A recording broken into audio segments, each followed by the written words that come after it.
Emblem Academy. Hi, good morning everyone. Welcome to Emblem Academy. I am Vishwajit Kumar, Faculty of General Study. So, we have already launched NCERT Foundation course in which we have discussed about what 12th class history subject और ये उस session का last lecture okay. So firstly हम देखेंगे जो अभी तक हमने क्या कवर किया और कैसे कवर किया और उसमें क्या क्या टॉपिक इंपॉर्टेंट था वो हम कवर करेंगे। सो बिफोर दैट हमारी एमलम टीम ने ये फाउंडेशन कोर्स जो है जो ऑलरेडी चल रहे हैं आप इसको जाइए और इसको भी अच्छी तरह से आप एक्सपीरियंस लीजिए ये सारे लेक्चर का भी। And we are also decided to going to launch few modular courses like history, economy, current affairs, geography and so on. Okay, so आज का जो बेसिकली टॉपिक है वो problems of piecing together the past। जब हम past के छोटे छोटे से टुकड़ों को जब हम इकट्ठा जोड़ते हैं तो देखते हैं उसमें आर्कियोलॉजिस्ट जो होते हैं उनको क्या प्रॉब्लम फेस करना पड़ता है। ओके, सो ये हमारा आज का टॉपिक है। But before that we are going to discuss what we have studied so far। So हमने देखा था जो आपका 12th क्लास हिस्ट्री का पार्ट 1 है थीम इन इंडियन हिस्ट्री, उसमें जो आपका फर्स्ट चैप्टर है what bricks beads and bones, वो चैप्टर का नेम है जिसमें हमने डिस्कस किया what is the meaning of bricks, how its really important for you and me and even archaeologist. Okay, then हम देखे Harappan seals, how the formation of the Harappan seals क्या होते हैं, उसके इंपॉर्टेंस क्या है। देन हमने देखा स्प्रेड ऑफ द सिविलाइजेशन का कहां कहां वो फैले हुए थे, टाइमलाइन हमने देखा क्या होता है। फिर हमने कुछ साइट की बात की, जैसे हमने उसमें मोहनजोदड़ो को अच्छी तरह से हमने स्टडी किया था। फिर हम उनके कुछ स्ट्रक्चर देखे, बिल्डिंग स्ट्रक्चर देखे, सिटाडेल क्या होते हैं। देन हमने देखे ग्रेट बाथ को वो कैसे यूज करते थे, रिचुअल पर्पस से यूज करते। देन हमने देखा ड्रेनेज सिस्टम उनका वहां पे कैसा था। कुछ हमने मैप भी देखा यहाँ पे जहां पे हम देख पाए कि ये सिविलाइजेशन का जो स्प्रेड था वो कहां कहां था, उनका ट्रेडिंग सिस्टम कैसा था। ओके, सो अभी तक हमने ये पूरे अच्छी तरह से जितने भी सिलेबस के टॉपिक थे एक एक वर्ड को एक एक सेंटेंस को हमने अच्छी तरह डिस्कस किया, वर्ड मीनिंग हमने देखा, क्वेश्चन आंसर हमने देखा। So basic purpose of this course को यही है जो आपको हर लाइन और हर वर्ड का अच्छी तरह से इंपॉर्टेंस पता होना चाहिए और वो आपको समझ में आना चाहिए। तो if you really like then go and watch this video. Okay, so चलिए स्टार्ट करते हैं। एज वी हैव सीन, अब हम देखते हैं it is not the Harappan script that helps in understanding the ancient civilisation. यहां पे ये लाइन ये कहना चाहती है जो हड़प्पन स्क्रिप्ट जो है वो आर्कियोलॉजिस्ट को और या हमें हेल्प नहीं करती है हड़प्पन सिविलाइजेशन को अंडरस्टैंड करने में, समझने में। क्यों नहीं करती है? कि ओबियसली वहां की स्क्रिप्ट जो है सो अभी तक डेशिफर्ड मतलब पढ़ी नहीं जा सकती। ओके, तो यहाँ पे देखते हैं जो ऐसा क्या चीज है जो आर्कियोलॉजिस्ट को हेल्प करती है किसी भी सिविलाइजेशन को क्या उसके बारे में जानने में। ओके, सो देखते हैं रेदर इट इज मटेरियल, जो मटेरियल वहां पे एविडेंस मिले हैं वो उन्हें हेल्प करते हैं। जैसे उसमें क्या allows that archaeologist to what better reconstruct Harappan life, Harappan की जो जिंदगी थी हड़प्पन पीपल की वो कैसी थी, वो कैसे पता लगवाते हैं जो मटेरियल एविडेंस मिले, जब कुछ मेटल्स टेराकोटा के सील्स बोल सकते हो आप। This material could be pot, आप देखो यहाँ पे वही चीज लिखा गया, मिट्टी के बर्तन पॉटरीज हो सकते हैं, टूल्स हो सकते हैं, ऑर्नामेंट्स हो सकते हैं एंड हाउस होल्ड ऑब्जेक्ट जो वो डेली यूज के लिए यूज करते हैं। जैसे आप देख सकते हैं कॉपर मिरर की हमने बात की थी। ऑर्गेनिक मटेरियल, अब कुछ ऐसे ऑर्गेनिक मटेरियल भी है वो क्यों नहीं हेल्प करते हैं आर्कियोलॉजिस्ट के, देखते हैं। Organic material such as what cloth, leather, wood, reels generally what decompose, ये नष्ट हो जाते हैं ऑर्गेनिक मटेरियल। ओके, स्पेशली जो है इन ट्रॉपिकल रीजन। अब ट्रॉपिकल रीजन्स क्या होते हैं? So basically tropical region is that region when we mark the from 0 degree to approx 30 degree latitude को ट्रॉपिकल रीजन्स यहाँ पे कहा जाता है। When we will study geography, then we will also study what is the meaning of tropical, okay, temperate, tundra, polar, and so on. So what survive are stone, तो अब ये तो नष्ट हो जाते हैं ऑर्गेनिक मटेरियल, पर सर्वाइव क्या करते हैं, स्टोन बर्न के लिए जो टेराकोटा के थे, मेटल एक्सेट्रा, ये सब जो है वो सर्वाइव करते हैं, नष्ट नहीं होते हैं इजिली। ओके, इसी कारण यहाँ पे क्या गया है, जो ये जितने भी मटेरियल ऑब्जेक्ट है वो आर्कियोलॉजिस्ट को हेल्प करते हैं, किसके बारे में, हड़प्पन सिविलाइजेशन को जानने के बारे में। Okay, it is also important to remember that only broken और useless object would have been throw away. ये इंपॉर्टेंट और रिमेंबर करने की बात है, जो यूजलेस ऑब्जेक्ट थे, अनब्रोकन थे, उसको थ्रो अवे, फेंका गया था, जिसके कारण वो उनको मिले और वो उसको स्टडी किए। Okay, other things would probably have been recycle, और जो दूसरे ऑब्जेक्ट थे उसको रिसाइकल किया गया फिर से यूज करने के लिए। कॉन्सिक्वेंटली अगर देखिए, valuable artifacts that are found वो intact were either lost in the past और होर्डेड और नेवर रिट्रीव। कुछ ऐसे वैल्यूएबल आर्टिफैक्ट थे जो पास्ट में लॉस्ट हो सके, और जो होर्डेड हैं, जमा की गई है, उसको अभी तक रिट्रीव नहीं किया गया है, ऐसा ये आर्कियोलॉजिस्ट कहना चाहते हैं। In other words, such finds are accidental rather than typical. It means that उनको अचानक वो फाइंड, वो अचानक आकस्मिक रूप से उनको मिल गए हैं, rather a planned way में आप कह सकते हो। ओके, सो नेक्स्ट जो हमारा आता है क्लासिफिकेशन की फाइंडिंग।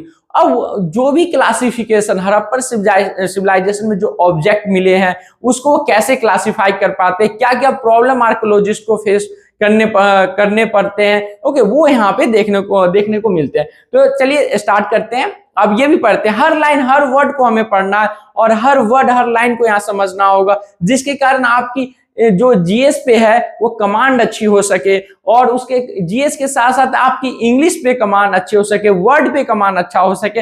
और एनसीईआरटी का मतलब ही यही होता है, जो उनको बेसिक्स को है एकदम इतना स्ट्रांग बना देना है, जिससे वो एडवांस की कोई भी बुक्स पढ़े तो उनको ये समझ में अच्छी तरह है। तो चलिए देखते हैं, रिकवरिंग आर्टिफैक्ट्स, जो भी आर्टिफैक्ट्स जो उनको मिले हैं, जो कलाकृति उनको मिली है, is just the beginning of the archaeological enterprises. वो आर्कियोलॉजी के इंटरप्राइजेस उनके लिए एक बहुत शुरुआत के समय था, और अच्छे बोल सकते हो enterprise. Archaeologist then classify their finds, उसके बाद आर्कियोलॉजिस्ट जो है उसको क्लासिफाइंग करते हैं। अब देखते हैं, one simple principle of classification is, अब एक जो सबसे सिंपल और आसान सिद्धांत है क्लासिफिकेशन का, देख वो है टर्म्स ऑफ मटेरियल, जो भी उनको मटेरियल मिले, जैसे stone, clay, metal, bone, Ivory, उनको द सेकेंड मोर कॉम्प्लिकेटेड, एक सिंपल प्रिंसिपल हमने स्टडी किया, वो क्लासिफाई उनको करना किस लिए आसान है, क्योंकि उनको मटेरियल मिले जो थोड़े सही कंडीशन में as a compare to other things. Okay, second more complicated, उनके सामने प्रॉब्लम क्या फेस होता है इन टर्म्स ऑफ फंक्शन, जो उनके जो मटेरियल जो मिले हैं उनको फंक्शन को हम कैसे क्लासिफाई करें। ओके, सो यहां देखते हैं, आर्कियोलॉजिस्ट हैव टू डिसाइड, वो डिसाइड करते हैं whether for instance an artifact is a tool और an ornament. It means that जो उनको आर्टिफैक्ट्स मिले वो बेसिकली एक टूल, औजार है, या एक ऑर्नामेंट है, या फिर वो दोनों है। क्या लिखा है, और both. Okay, some things meant for ritualist, it means that उसे धार्मिक यूज के लिए किया जा सकता है। तो आपने यहाँ पे क्या देखा, जो भी आर्कियोलॉजिस्ट को वहां पे क्या मिले, जो ऑब्जेक्ट्स मिले, आर्टिफैक्ट्स मिले, उसको ये सिंपल, कौन से सिंपली वे में उसको फाइंड आउट कर सकते हैं, जो मेटल्स है। बट सेकेंड प्रॉब्लम उनके सामने क्या आती है, जो भी उनके पास आर्टिफैक्ट मिले उनको किस कैटेगरी में रखा जाए, या टूल्स, औजार के रूप में रखा जाए, या ऑर्नामेंट्स के रूप में रखा जाए, या दोनों के रूप में रखा जाए। तो I hope you are going to understand, और आप समझ रहे होंगे यहाँ पे आर्कियोलॉजिस्ट है वो क्या कहना चाहता है आपको। Okay, then an understanding of the function of an artifact is often shaped by its resemblance। अब देखो एक प्रॉब्लम और उनके सामने क्या आती है, जो भी आर्टिफैक्ट्स, जो कलाकृति, जो वस्तु उन्हें मिली है, उसका जो शेप होता है, ढांचा जो होता है, वो प्रेजेंट डे की जो ऑब्जेक्ट्स होते हैं उनसे वो मैच करते हैं। अब आर्कियोलॉजिस्ट के लिए कंफ्यूजन की बात हो जाती है, जो प्रेजेंट डे जो ऑब्जेक्ट्स है उसको किस पर्पस से यूज किया जाता है वो जानते हैं, बट क्या वही पर्पस वो पास्ट के लोग उसी पर्पस से उसको यूज कर पा रहे होंगे या नहीं, वो वहां पे फाइंड आउट करना। जैसे आपके भी मोती की बात कही गई, क्वेंस की बात की, स्टोन ब्लेड्स की बात की गई, पॉट्स आर ऑब्वियस एग्जाम्पल, ये जितने एग्जाम्पल्स यहाँ पे दिए गए हैं। Archaeologist also try to identify, और एक और आइडेंटिफाई करना चाहते the function of what artifacts by investigating what the context in which was। अब देखो यहाँ पे ये लाइन ये कहना चाहते हैं जो आर्टिफैक्ट्स ऑब्जेक्ट वस्तु जो मिली है जिस कॉन्टेक्स्ट में, जैसे कुछ आर्टिफैक्ट्स हाउसेज में मिले हैं, कुछ आर्टिफैक्ट्स ड्रेन में मिले हैं, कुछ आर्टिफैक्ट्स ऑब्जेक्ट ग्रेव में मिले हैं, तो इस कंटेक्स्ट में आर्कियोलॉजिस्ट फाइंड आउट लगाना चाहते हैं जो इसका क्या पर्पस था इस कंटेक्स्ट में। वही जैसे आप देख सकते हैं found in house, in drain, in grave, in a clean. तो आप देख रहे हैं जो हर लाइन को, हर वर्ड को मैं पढ़ रहा हूं और आपको समझा रहा हूं। क्यों समझा रहा हूं, क्यों पढ़ रहा हूं, कि आपको कुछ भी प्रॉब्लम ना आए पढ़ते हुए। And don't go to read NCERT books, just go and download these PDF which are basically available on my apps, okay। और आप इसको रीड कीजिए क्योंकि इसमें मैंने क्वेश्चंस आंसर अच्छी तरह कराए गए जो आपको एग्जाम में पूछे जाएंगे, चाहे वो आपका बोर्ड का एग्जाम हो, चाहे कंपटीशन का एग्जाम हो, और कोई भी एग्जाम हो। अब देखते हैं, अब आगे बढ़ते हैं। Sometimes archaeologists have to take resources to indirect evidence। अब आर्कियोलॉजिस्ट जो होता है कभी कभी इनडायरेक्ट एविडेंस की भी बात करता है। अब direct evidence, direct evidence it means that like object, metal tools को आप कह सकते हैं। इनडायरेक्ट एविडेंस जैसे क्या होते हैं, जैसे हम अनुमान लगाते हैं कुछ देख के, जैसे एग्जांपल के तौर पे हम देखते हैं दो there are traces of cotton at Harappan site, कुछ कपास की जो वहां पे ट्रेसेस हमें मिले हड़प्पा साइट, वो देखते हैं क्या कहते हैं, to find out what clothing we have to depend. अब उससे हम क्या पता लगाते हैं कैसा क्लोथिंग वो प्रेफर करते थे, ठीक है। जैसे आप देखेंगे प्रिस्ट किंग को जो साल का पट्टा ओढ़ा है, तो आप बता सकते हैं जो वो कैसे थे, कॉटन्स के थे या क्या थे, ठीक है। सो उसे इनडायरेक्ट एविडेंस के तौर पे रखा गया है, जो डिपिक्शन स्कल्पचर जो बने हुए, जो प्रिस्ट किंग की जो मैं यहाँ पे बात की हूं वही यहाँ पे हुआ है, ओके। तो आई होप हमने क्लासिफाइंग फाइंडिंग देखा। इससे पहले हमने क्या देखा, problem of tracing the past, जो भी पास्ट में ऑब्जेक्ट मिले हैं उसको कैसे आर्कियोलॉजिस्ट जोड़ के, ठीक है, और पता लगा पाते हैं जिसका इंपॉर्टेंस क्या है। तो देखा हर पैराग्राफ, हर लाइन को समझ रहे हैं हम यहाँ पे।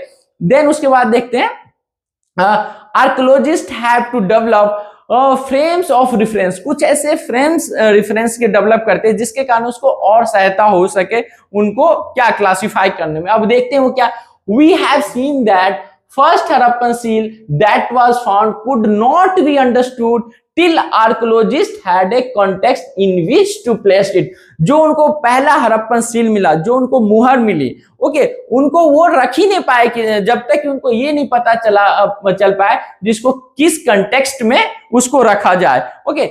आप देखते हैं वो कंटेक्स्ट क्या था, both in terms of culture sequence, या उसको कल्चर संस्कृति सीक्वेंस में रखा जाए, in which it was found, जिस वे में वो मिले हैं, या फिर उसको terms of comparison with the finds in Mesopotamia, Mesopotamia civilization में जो मिला है उसके कंपेयर में उसको रखा जाए। तो आप देख रहे हैं जो आर्कियोलॉजिस्ट को कितना प्रॉब्लम फेस करना पड़ रहा है। वो खुदाई करते हैं, जो उनको मिलता है उसको स्टडी करते हैं, उसके बाद भी उनको पता नहीं चलता है जो हम इसको किस ऑब्जेक्ट में रखा जाए, ओके। सो यहाँ पे बट आपको प्रॉब्लम फेस नहीं करना है क्योंकि आपके लिए हम हैं, okay. Problems of interpretation, okay, the problem of archaeological interpretation are perhaps most evident in attempts to reconstruct religious practice। अब उनके सामने कुछ ऐसे प्रॉब्लम्स होते हैं जब वो रिलीजियस प्रैक्टिसेस जो करते थे हड़प्पन सिविलाइजेशन, उनको रिकंस्ट्रक्ट करने में। अब देखते हैं क्या क्या प्रॉब्लम फेस करते हैं, okay. Early archaeologist thought that the certain objects which seemed unusual, unfamiliar may had a religious significance। कुछ ऐसे ऑब्जेक्ट आर्कियोलॉजिस्ट को मिले हैं जो क्या कहते हैं, जिसका वो अनुमान लगाते, इंटरप्रिटेशन करते हैं जो शायद इसका रिलीजियस इंपोर्टेंस हो, ओके। देन देखते हैं दीज इंक्लूड, जैसे terracotta figurine of women, figurine of women की बात की गई है जिसको मदर गॉडेस से भी रिप्रेजेंट किया जाता है, उसके बारे में थोड़ा पढ़ते हैं। Heavy jewelled, okay, some with elaborate headed dress, अच्छी तरह से उसको ज्वेल्ड किया गया था, हेड ड्रेसेस अच्छी तरह से उनके वो था। These were regarded as a mother goddess, उसको मदर गॉडेस कहा गया, जैसा कि मैंने बताया। रियर स्टोन स्टैचू, एक मैन का भी स्टैचू मिला है, जैसे ऑलमोस्ट स्टैंडाइज पोर्शन में वो है जिसका seated with one hand on the knee, जिसका एक जो हाथ है वो घुटनों पे है। Such as the priest king, जिसे प्रीस्ट किंग भी कहा गया है। ओके सॉरी ठीक है। was also similarly classified. In other instances, structure have been assigned ritual significance. जो ये structure है वो ritual significance को assign करती है। Okay These include the Great Bath. अब देखो Great Bath को हमने ऑलरेडी प्रीवियस लेक्चर में हमने स्टडी किया है, उसके स्ट्रक्चर को अच्छी तरह हमने स्टडी किया है। देखते हैं These include the Great Bath, fire alter जो कहाँ कलिबंगा, लोथल, ग्रेट बात मोहनजोदड़ो में भी मिली है। Attempts have also been made to reconstruct religious belief and practice by examining seals, some of which seem to depict in ritual scenes, other with plant motif or though indicate nature worship. अब जो seal पे उनको क्या मिले हैं, कुछ decorative image मिले हैं, किस चीज के मिले हैं, या एनिमल के मिले हैं, प्लांट के मिले हैं, तो इससे क्या पता लगा पाते हैं जो उनका जो था वो नेचर को वर्शिप करते थे, जो नेचर प्रकृति को वो वर्शिप करते थे। ओके सो हम देखते हैं next slide. So some animal such as one horn animal, वो वन हॉर्न एनिमल को बहुत यूज करते थे, जैसे कि आप कह सकते हैं यहाँ पे जिसे यूनिकॉर्न भी कहा जाता है। ओके यहाँ पे आप देख सकते हैं यूनिकॉर्न, अभी हम आपको सील में भी दिखाएंगे। जो उसको डिपिक्टेड किया गया था सील के seem to be mythical composite creatures थे वो। In some seals figure so seated crossly, yogi posture में वहां पे एक आप कह सकते हो बैठा हुआ एक साधु, समटाइम्स सराउंडेड बाय, उसके चारों तरफ एनिमल्स है, has been regarded as depiction of proto Shiva, जिसको कहा गया है that is early form of the what major deities of Hinduism, जो हिंदुइज्म धर्म का है उसका अर्ली फॉर्म द डेटीज है। ओके उसके अलावा कॉनिकल स्टोन ऑब्जेक्ट मिले हैं जिसे लिंगास कहा गया है। Okay so many reconstruction of Harappan religion are made on the assumption that later tradition what provide parallel to with the early ones. अब यहाँ पे ये रिकंस्ट्रक्शन जो से ये पता जो भी लेटर हम मिले वो पैरेलल थे अर्लियर वंस के। ओके क्यों? This is because archaeologist often move from known to unknown, क्योंकि आर्कियोलॉजिस्ट नोन ज्ञात से अज्ञात की ओर मूव करते हैं। That is from the present to the past, like present मतलब वर्तमान से पास्ट की ओर। Okay while this is a polishable in case of the stone को ना पॉट्स की हम बात करें तो प्रशंस से योग्य है, it becomes more speculative when we extended it to religious symbol. अगर हम इसे स्पेकुलेटेड की ओर तब जाते हैं जब इसको हम रिलीजियस सिंबल के तौर पे देख पाते हैं। लेटेस्ट अब यहाँ पे देखने है प्रोटो शिवा, जैसे आप सील की बात यहाँ पे ये कह रहा है the earliest religious text the Rigveda. अब देखो ऋग्वेदा जो है वो अर्लीस्ट कब कंपाइल किया गया 1500 से 1000 BC। Okay mention a good name god name Rudra. Rudra जो गॉड है वो मेंशन किया गया यहाँ पे, which is a name used for Shiva in later पुरानी, जिसे लेटर जब पुराण जब हम पढ़ेंगे तो उसमें क्या शिवा उसको कहा गया है in the first millennium C 1000 years. अब देखते हैं ऋग्वेद को कैसे जो यहाँ पे प्रोटो शिवा जो बोला गया है ऋग्वेद को कैसे यहाँ पे कंपेयर करते, क्या ये ऋग्वेद में जिसकी बात कही गई है वो यहाँ से मैच करता है कि नहीं, आर्कियोलॉजिस्ट के लिए वो देख पाते हैं। However, unlike Shiva, Rudra in the Rigveda is neither depicted as Pashupati. जो रुद्रा है ऋग्वेदा में उसको कभी भी पशुपति के तौर पे डिपिक्ट नहीं किया है। पशुपति को lord of animal is general and cattle in particular, nor as yogi, न उसको योगी के तौर पे वहां पे दिखाया गया है। In other words, this depiction does not match the description of what? Description of Rudra in the Rigveda. Okay, ये डिपिक्शन ये नहीं दिखाता है जो रुद्रा का डिस्क्रिप्शन है किसमें ऋग्वेदा में। Is this then possibly a shaman, इसको कहा गया जादूगर आप बोल सकते हैं, बाय किसके द्वारा? सम स्कॉलर्स के द्वारा। आप देखिए कुछ देखिए यहाँ पे देख रहे हैं योगिक पोस्चर में है ना बैठा हुआ, आप देखिए चारों तरफ क्या है एनिमल है। एलिफेंट है मेरे अंदाज से, हम देख सकते हैं चारों तरफ। Linga is a possibly a stone that is worshipped as a symbol of Shiva, ठीक है, जिसे शिवा के तौर पे वर्शिप। शैमन क्या थे? Man and women who can claim magical and healing power as well as ability to communicate in other world. Just a minute students, मैं अभी आया।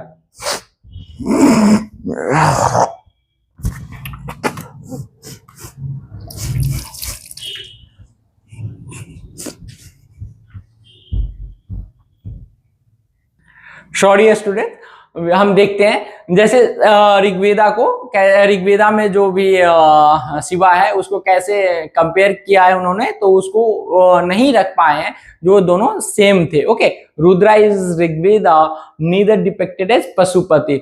जो रुद्रा थे ऋग्वेदा में उसको पशुपति की तरह नहीं डिपिक्ट किया गया। पशुपति आप देखते हैं कौन है? नोर एज योगी की तरह। ओके, सो हम आगे देखते हैं हड़प्पा इकोनॉमी। अब हड़प्पन इकोनॉमी को देखते हैं। What has been achieved after so many decades of archaeological, बहुत सारे दशकों के बाद जो आर्कोलॉजिकल वर्क किए उसके बारे में फिर देखते हैं वो क्या अनुमान लगा पाते हैं हड़प्पा इकोनॉमी के बारे में। We have fairly good idea of what Harappan economy, अच्छी एक आइडिया और नॉलेज है। We have been able to teach out social differences, हमने social differences देखा, and we have some idea of how the civilization function, हम और कैसे civilization वहां पे function करते। It is really not clear how much more we would know if the script, अगर हम स्क्रिप्ट अगर हम डिसिफर कर पाते तो हम ये बहुत कुछ उसके बारे में जान सकते हैं। सो हम ये कह पाते हैं जो हाउ मच मोर, कितना हम जान पाते हैं ये हम कह नहीं सकते।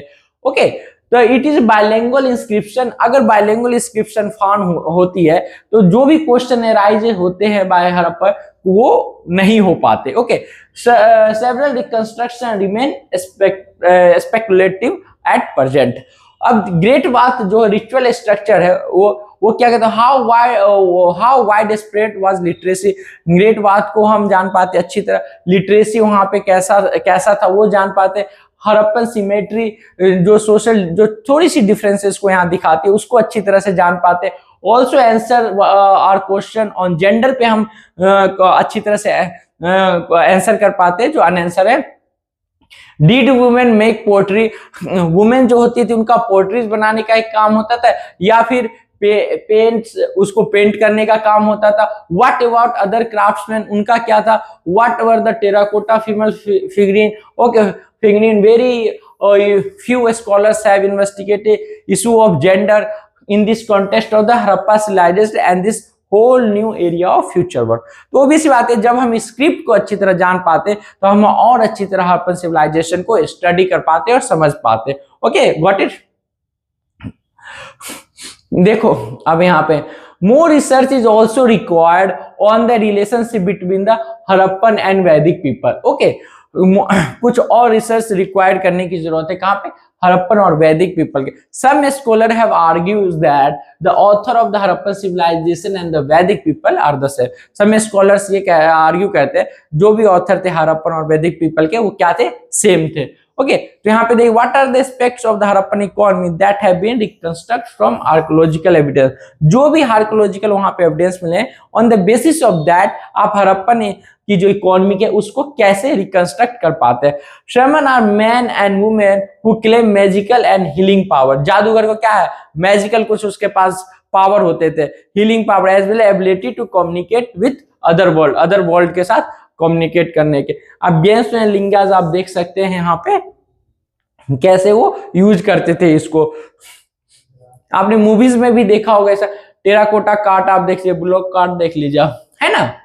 देखिए कैसे उन्होंने बनाया क्या है टेराकोटा से। देन उसके बाद ये देखिए आप बरियल देख लीजिए, आप यहाँ पे हड़प्पन के बरियल कैसे पड़े हुए जिसके बारे में हमने स्टडी किया था। देन क्वेश्चन देखते आप, ठीक है। क्वेश्चन दे, explain the two main principle archaeologist use to classify their finds. अब दो ऐसे प्रिंसिपल आपको बताने हैं जिसके कारण आर्कियोलॉजिस्ट जो भी उनको मिलते हैं उसको फाइंड कैसे क्लासिफाई कर पाते हैं जो भी उनको मिलते हैं। एक तो टाइपोलॉजी है, ओके, एक स्ट्रैटाग्राफी आप कर सकते हैं। Why do archaeologist rely primarily on stone. अब स्टोन टेराकोटा पे क्यों हो, as a comparison to organic, okay. तो आप बोल सकते हैं जो ये लॉन्ग पीरियड के लिए अब वो डिकम्पोज जल्दी नहीं हो पाते। How does the context of a fine example drainage and grave में जो मिले हैं आर्टिफैक्ट्स उसको कैसे वो आर्कियोलॉजिस्ट रिकंस्ट्रक्ट कर पाते और डिटरमाइन कर पाते हैं किस पर्पज से ये यूज हुआ हो। Why are intact valuable artifacts often considered accidental find rather than typical, okay. आप अचानक से चीजें जो होती है वो उनको मिल जाती है जैसे बिना कुछ प्लान किए हुए, okay, rather than typically, okay.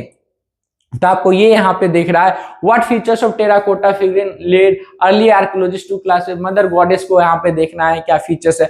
Describe the visual evidence on seal, जो सील पे जो एविडेंस मिले हैं उनको स्टडी करना है जिसे प्रोटोसिवा इंटरप्रिटेशन ऑफ प्रोटोसिवा बोला गया। Which Harappan structure have been assigned ritual significance by archaeologist. ऐसा को प्रोटोसिवा इट मींस मतलब शिवा से पहले, ओके, ठीक है। प्रोटोसिवा बोल सकते हैं। What are the two different ways archaeologist have interpreted small conical जो स्टोन ऑब्जेक्ट मिले उसका क्या interpret. what is it difficult to definitely link the proto-Shiva depiction Harappan seal with god Rudra। आप कैसे लिंक करते हैं प्रोटो-शिवा को रुद्रा से और जो ऋग्वेदा में मेंशन है। Explain the logic and the risk of using later culture tradition और interpret the ancient Harappan symbol. List the three major aspect of Harappan life such as literacy gender rules and so. ये सारे क्वेश्चंस मैंने लिखे, इसके explanation भी मैं डाल चुका हूं। So guys go and see all these lectures in very detailed manner। देख सकते हैं आप सारे एक्सप्लेनेशन अच्छी तरह यहाँ पे लिखे गए। अब देखिए हर ऋग्वेदा क्या होता है, ओके। देन उसके बाद आपका आता है कुछ टाइमलाइन को देखते हैं। जैसे ये मैंने कवर नहीं किया है जो आपके सिलेबस में ये नहीं है, तो मॉडलर कोर्स में हम इसको देखेंगे। प्री हिस्ट्री को अच्छी तरह हम जानेंगे जिसमें हम पैलेओलिथिक एज पढ़ेंगे, जिसमें लोअर मिडिल अपर सारे को अच्छी तरह देखेंगे। कैसे हम on the basis of what we can classify these era, okay. फिर मेसोलिथिक पढ़ेंगे, न्यूलिथिक, चैल्कोलिथिक, हड़प्पन तो पढ़ ही रहे। फिर ये भी हम पढ़ने वाले हैं आगे नेक्स्ट चैप्टर में, ओके। देन उसके बाद आता है कुछ हमारे इंपोर्टेंट मेजर डेवलपमेंट है। दयाराम सैनी क्या excavation Harappa, Rakhaldas Banerjee what Mohenjodaro, R M. Wheeler what excavated at Harappa, आरो बिगेंस कहाँ लोथल। तो ये कुछ याद करने आपको तो किस किसने एक्सकेवेशन कहाँ पे किया था। तो ये जस्ट टाइमलाइन है, जस्ट आपको देखना है और रिवाइज करना है, ओके। अब ये क्वेश्चन आंसर है एनसीईआरटी को, तो इसके एनसीईआरटी के जितने भी क्वेश्चन आंसर है मैंने ऑलरेडी एक्सप्लेन करके यहाँ पे डाल दे और कुछ बहुत इजी क्वेश्चन है। So don't confuse and just go and read. We have already discussed again and again, so I am not going to study, okay. और ना मैं इसको अभी नहीं पढ़ रहा हूँ, आप इसको जाइए देखिए। एनसीईआरटी के जितने भी क्वेश्चन है बहुत ही अच्छी तरह मैं यहाँ पे इसको समराइज किया हूँ, लिखो। आपको जस्ट जाना है और इसको रीड करना है, ओके। देख रहे हैं आप यहाँ पे सारा क्वेश्चंस अच्छी तरह से, एक भी क्वेश्चन जो है ना मैंने मिस नहीं किया है, सारे क्वेश्चंस को मैंने अच्छी तरह डाला हुआ है। सो आपको कहीं भी जाने की जरूरत नहीं है, ओके। मैप वर्क है उसके बारे में भी लिखा है, आप जाइए म्यूजियम में विजिट कीजिए। तो यहाँ तक जो हमारा लेक्चर था, सो हमने फर्स्ट चैप्टर को अच्छी तरह डिस्कस किया। इन बिटवीन चैप्टर्स अगर कुछ बाय मिस्टेक्स मेरे से अगर कुछ गलत अगर बोला गया है इन लेक्चर, तो मैं उसको लेक्चर देख के, मैं अपना खुद का लेक्चर देख के उसको भी सही करने की नेक्स्ट लेक्चर में कोशिश करूंगा। बट मुझे लगता है मैंने जो है मोस्टली अच्छी तरह से कवर किया है। तो आपका बस जाना है और इस सारे लेक्चर को अच्छी तरह देखना है, पीडीएफ डाउनलोड करना है अच्छी तरह, ओके। उसका क्यों पीडीएफ डाउनलोड करना है, क्योंकि पीडीएफ में मैंने वर्ड मीनिंग को अच्छी तरह से डिस्क्राइब किया है। उसके बाद मैंने क्वेश्चन आंसर को अच्छी तरह से डिस्क्राइब किया है, ओके। जो ये क्वेश्चन आंसर आपको हेल्प करेंगे understand the syllabus, understand the subject oriented approach, okay. So आप देख रहे हैं जो ये एनसीए पूरा फाउंडेशन कोर्स अभी चल रहा है हमारा, जो बहुत ही इंपॉर्टेंट है आपके क्या बेसिक्स को अच्छा करने में। ओके, आपका बेसिक्स होना बहुत अच्छा है। कुछ मॉडलर कोर्स आने वाले हैं हमारे टीम के द्वारा, तो वो भी आपका नोटिफिकेशन जब आप हमारे बेल आइकन को सब्सक्राइब को दबाते हैं, देन उसके बाद आप जो भी न्यू लॉन्चेस आने आएंगे, चाहे एग्जाम ओरिएंटेड हो, चाहे मोटिवेशनल स्पीच हो, चाहे सब्जेक्ट को कैसे अप्रोच करना है, वो आपको वहां पे नोटिफिकेशन पहुंच जाएंगे। Okay, so if you have any questions regarding this, so you can ask. Okay, हमारा जैसे आप मेल कर सकते हैं, एमलम एकेडमी का हमारा जैसे क्या वेबसाइट है, आप उस पर भी जा सकते हैं। हमारा एप्स भी है, आप उस पर भी जाइए और वहां पे देखिए जितने भी हमारे फैकल्टी है सबके लेक्चर्स है अवेलेबल है, हमारे चैनल पे अवेलेबल है, हमारे ऐप्स पे अवेलेबल है। उनको देखिए और उनको बोलिए सर ये प्रॉब्लम हम फेस कर रहे हैं, क्या ये चीज हमें समझ में नहीं आ रही है। आप अपने प्रॉब्लम हमारे साथ शेयर करेंगे तो हम अपने आप को और भी अच्छा कर सकते हैं आपके लिए। Okay, so if you have any doubt, okay, so please don't hesitate, just try to on your phone and send a message to us. Okay, thank you so much.